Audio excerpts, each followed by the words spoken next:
how important it is for me, and I think also for you, to have a direct, unfiltered relationship with your government, and most particularly with your governor.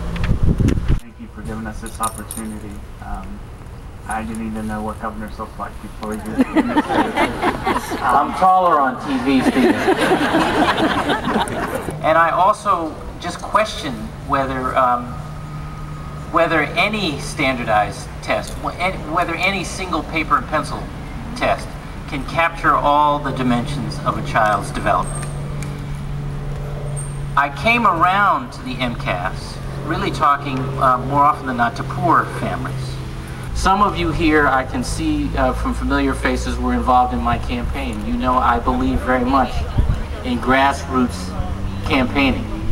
I also believe in grassroots governing, because I think it's enormously important that the work we do in the legislature not be about some abstract point, some, policy theory, but should really be about how policy touches people and how we create a platform to make all of us live in and contribute to a stronger community. That's what's missing. That's absolutely and can I just paraphrase what you just said, because that's so incredibly important. And this is, I think, to some extent where the MCAS debate sort of breaks down in at least as I experience it. I think I know Pat does, who left. Maybe other teachers here do. I started out extremely skeptical of the MCAS because personally I stink at standardized tests.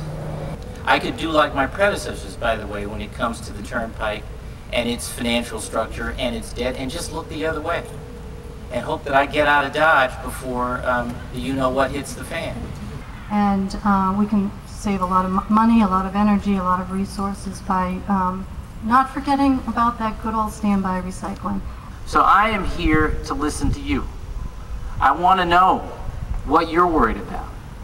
I'm going to be listening for sort of consensus points as I move around the Commonwealth. This is the 5th of these town halls we've done.